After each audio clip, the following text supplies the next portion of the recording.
Franklin Delano Roosevelt porge il bicchiere, l'ha preparato lui stesso. Stalin lo prende, lo beve e lo definisce freddo nello stomaco. Roosevelt sorride. Siamo a Teheran, è il novembre del 1943. Fuori c'è la guerra. Dentro una stanza blindata che sa di fumo di sigaro e vernice fresca, 3 uomini decidono il destino del mondo. Quel bicchiere, in quel momento preciso, è il martini al culmine della sua storia. Il cocktail apparentemente più semplice del mondo che si siede al tavolo dei potenti della terra e cambia l'aria della stanza. Questa è la storia di un drink che non ha un inventore, che non ha una ricetta e che non ha mai smesso di reinventarsi. Il drink che ha rotto il silenzio tra i nemici e che ha fatto sentire civili i popoli anche quando tutto intorno erano barbari. Un drink che è sopravvissuto a una guerra mondiale, a Hollywood, agli anni 90. Questa è la storia del Martini Cocktail. Io sono Leonardo Pinto e questa è Drink Stories.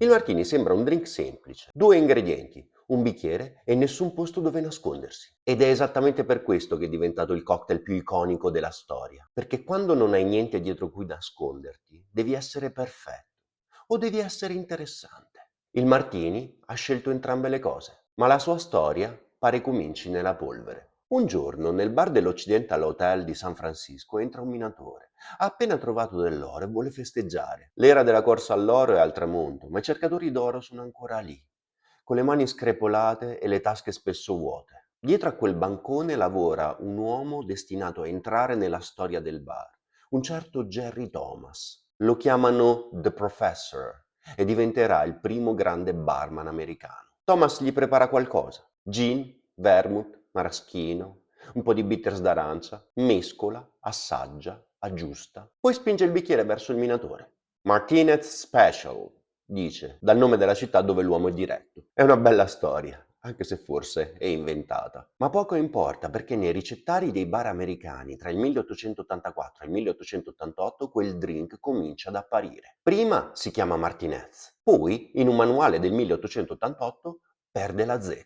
Nessuno sa perché, forse una storpiatura, forse per il nome del vermouth o forse solo il caso. Ma quella Z che sparisce è il momento in cui un drink locale diventa il drink globale, diventa il martini. Quel martini originale però somiglia pochissimo al martini che siamo abituati a bere. Ci vorrà più di una catastrofe per trasformarlo in quello che conosciamo oggi. 16 gennaio 1920. Gli Stati Uniti si svegliano in un paese diverso. Produrre e vendere alcol è diventato illegale, è cominciato il proibizionismo. Per il Martini, che si era costruito una piccola reputazione nei bar locali, comincia una nuova storia. Una storia che si dipana nelle cantine, nei retrobottega trasformati in bar illegali, dove il gin che si usa viene prodotto senza controllo. Lo chiamano il gin della vasca da bagno e il nome dice tutto, fa schifo. Allora si aggiunge il vermouth, tanto vermouth, abbastanza per coprirlo e renderlo bevibile. Il martini diventa uno dei cocktail più in voga del proibizionismo. Nei bar clandestini, tra l'altro, c'è un problema che tutti cercano di ignorare: la polizia. Se la polizia bussa, hai bisogno di far sparire il drink in fretta. E quel bel bicchiere triangolare con la coppa larga e poco profonda che aveva debuttato a Parigi nel 1925, quel bicchiere che oggi è l'immagine stessa del martini cocktail, quel bicchiere figlio dell'Art Déco e progettato per la borghesia europea, quel bicchiere si rivela perfetto. Si svuota in mezzo secondo. Il martini e la sua coppa si incontrano in questo contesto ed entrambi diventeranno il simbolo della stessa ossessione estetica del Novecento: trovare la perfezione attraverso la riduzione, togliere, non aggiungere. Il martini con il passare degli anni farà esattamente questo. Il vermouth diminuirà sempre di più e il drink diventerà sempre più secco, sempre più essenziale, fino a trasformarsi in un'idea. Quando il proibizionismo finisce nel 1933, il martini è già in parte cambiato. Negli anni 30 e 40 smette di essere un cocktail e diventa quasi un rito, una dichiarazione di identità, una firma. Come ordini il tuo martini dice chi sei ancora prima che tu apra bocca. E nessuno lo capisce meglio di Ernest Hemingway. Sì, sempre lui. Hemingway beve martini come fa tutto il resto, con un'ossessione tecnica che sfida la semplicità del gesto. Scrive al suo editore di aver trovato il modo di fare ghiaccio in tubi di palline da tennis e quel ghiaccio porta il drink a meno 15 gradi. I bicchieri vanno messi rigorosamente in freezer e le cipolle da cocktail anche. Poi c'è la proporzione, 15 a 1. 15 parti di gin, una di vermouth. Lo chiama il Montgomery, dal nome del generale britannico Bernard Montgomery, che si rifiutava di attaccare il nemico a meno che non avesse un vantaggio di 15 a 1. Hemingway non lo amava, lo trovava un codardo, troppo cauto. Il nome pare quindi quasi un insulto in un bicchiere. In Addio alle armi, il suo protagonista beve martini al bancone di un bar mentre la guerra gli brucia le spalle. Non avevo mai bevuto niente di così fresco e pulito.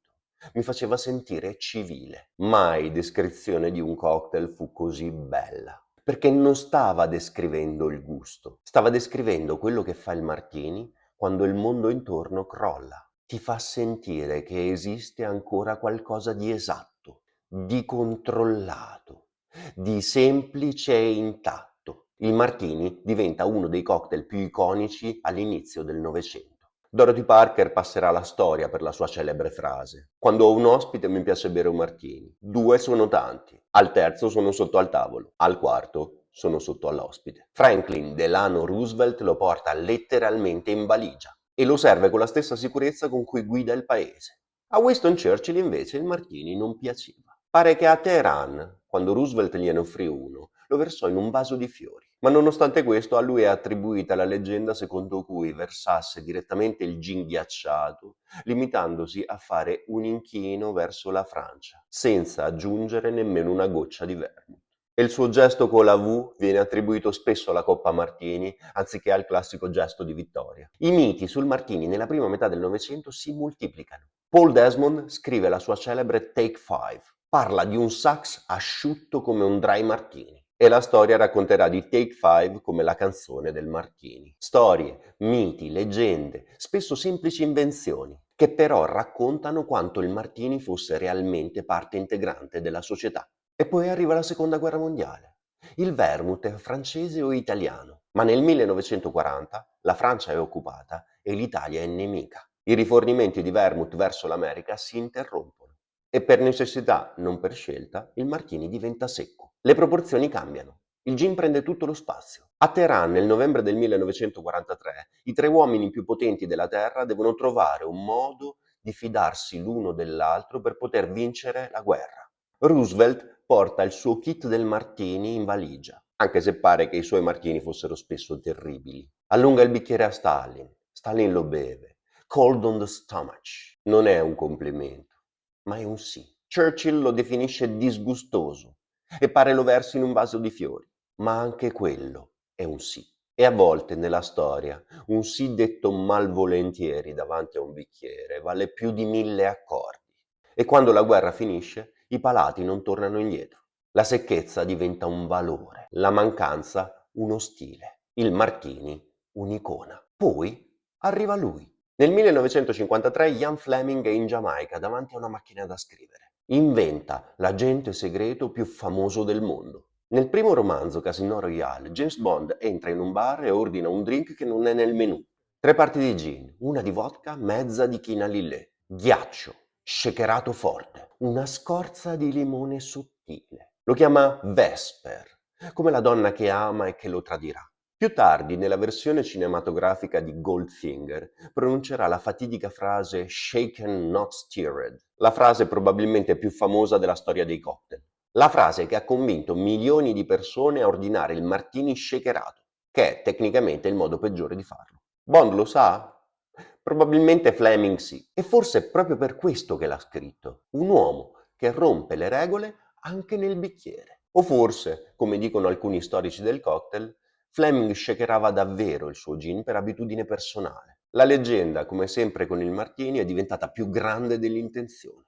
Il martini ha attraversato 150 anni di storia continuando ad essere se stesso, pur mutando continuamente. È sopravvissuto al proibizionismo come cocktail della ribellione. È sopravvissuto alla guerra, diventando più duro, più secco, più necessario. È sopravvissuto agli anni 90, quando i bar servivano come martini ogni tipo di drink in bicchieri grandi e colorati. E oggi è ancora qui, con le proporzioni discusse come si discute di arte. Il martini ti guarda e dice qualcosa di te, quasi fosse un riflesso della tua anima. Se sei più Hemingway, con il ghiaccio a -15 e la cecità tecnica di chi vuole la perfezione, o se sei Roosevelt, che lo fa malissimo, ma lo offre con una generosità che disarma un dittatore. Mencken lo definì l'unica invenzione americana perfetta come un sonetto. Un sonetto, 14 versi, struttura fissa, libertà infinita dentro i confini.